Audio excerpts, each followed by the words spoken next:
Hey everybody, this is Gio Ritas, the principal advisor of the Real Estate Investment Group with Nationwide. And I was just having a very interesting conversation with another agent. We happen to be talking about some deals and the state of the market and where we are right now. We're in such an inventory thin market.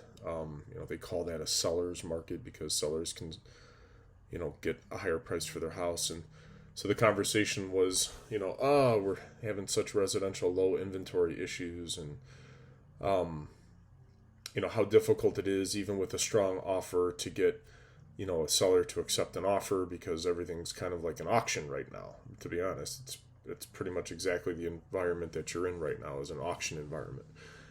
And it was interesting, because we got into talking and a couple of things came out that were, very accurate. One of them is and this continues on to the difference between a real estate agent and a real estate consultant. Real estate agents tend to have really huge egos, and they have them even more so right now. And I even see this marketing coming through in addition to all the other sloppy, crazy stuff that people that don't understand how to run a business do. But I'm seeing marketing like I got my last client 30,000 over asking price. I got I did this, I did that. You didn't do anything. The agent isn't supposed to and doesn't actually do anything. This is another terrible misunderstanding that agents walk out with when they get their license. And I'm a huge proponent for higher bar to enter this business because it gives agents a bad rap. But the reason is they cannibalize themselves. They do stuff like this. Oh, I got you 50,000 over asking and this, that, and the other. You didn't do anything. You have to understand you didn't do anything. It's the market that did it. You didn't. You have a buyer that wants to pay money for a house, and there's not a lot of choices. And if they have the money, they'll pay more.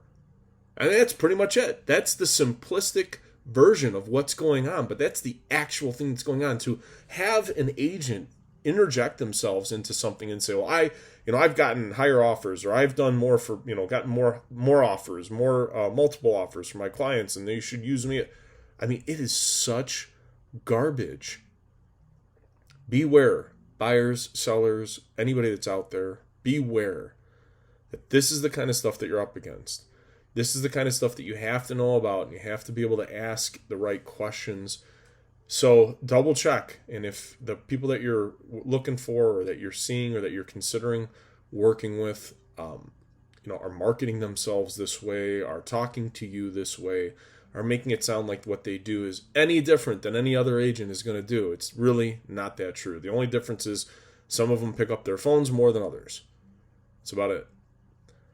So I thought it was an interesting conversation. It was interesting to talk to an agent, and she felt the same way that I did. That there's too many agents that have their ego in the way. And so I wanted to just share a quick little story with you about how over this last week we had an agent lose a deal. And I don't even know that their seller will ever really know it because he's very verbose. So the agent who will remain nameless is an agent at a very large brokerage house out here. And this particular large brokerage house has got really, really high profile name. They carry a lot of prestige with their brand.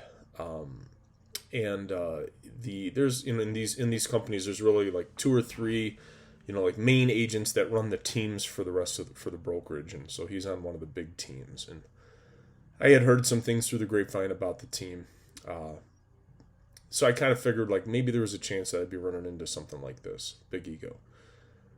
So our buyers had a cash offer for a house that was already valued way higher than what it should have been. The asking price, the list price, was way higher. It was $500,000, and it was way more than what the house was worth. The house was probably worth, or should have been worth, in a normal market, probably about 475, 470 to 475 would have been the right price for this house. But it was a house came up in a low inventory market, and we had buyers that didn't care. They wanted to pay. They wanted the house.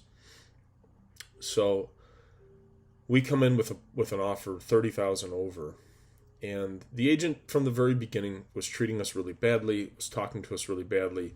He actually talked to me personally really badly.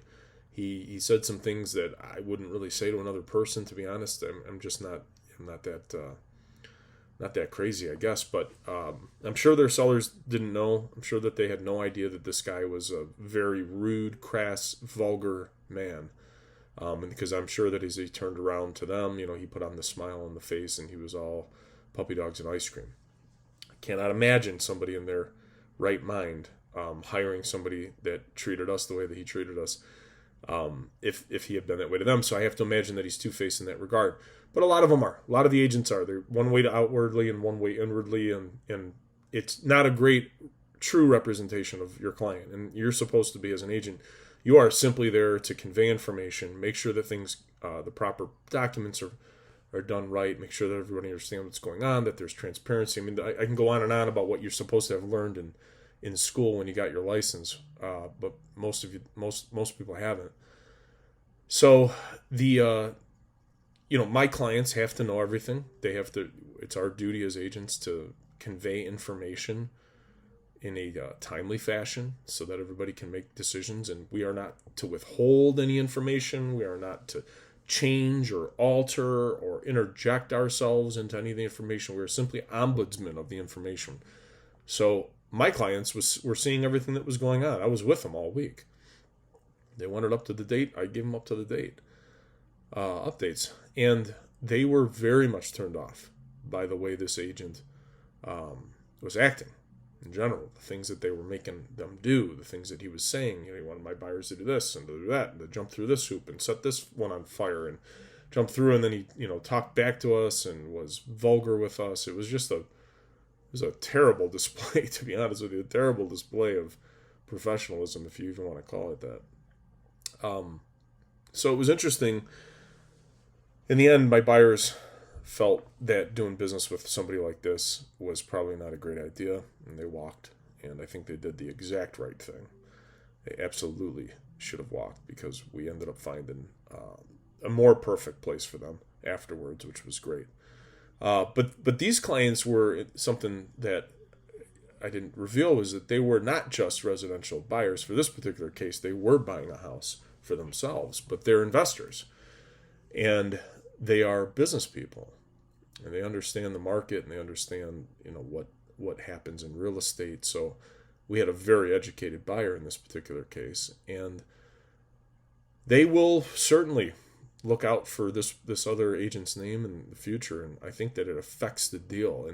And in the seller, may not even know that, because they're not checking them out, they're not looking them up, they're not asking the right questions, and they don't know that the person that's soliciting them to represent them on the sale of their home, maybe has a poor reputation in the business, or maybe is not have the greatest reputation, period. Or, in our day and age, especially with the younger generation coming in and the new technology that's supporting all of these different communications between parties, I think that reputation is one of the most important things right now that you can attach to a deal.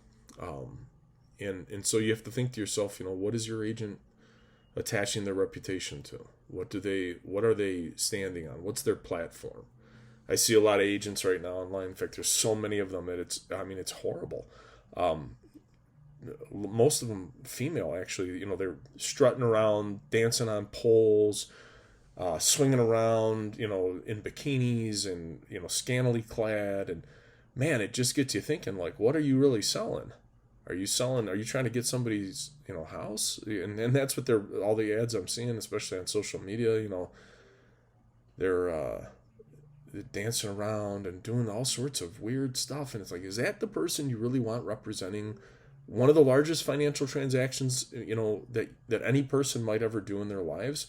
I mean, even the smallest real estate deal is a lot of money.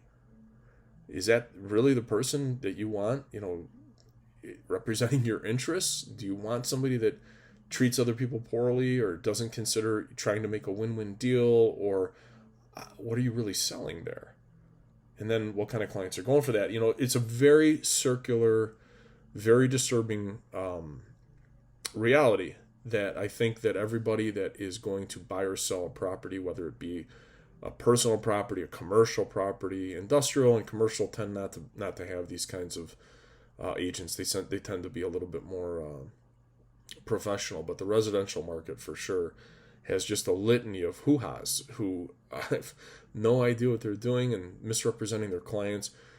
I guess the whole point of the story was the seller could have got a lot of money for that property, more than what it was really worth. But because of the actions of the agent, unbeknownst to the seller, I'm sure, lost that deal. Now, did they go get another one? They did. Was it as good as ours? It wasn't.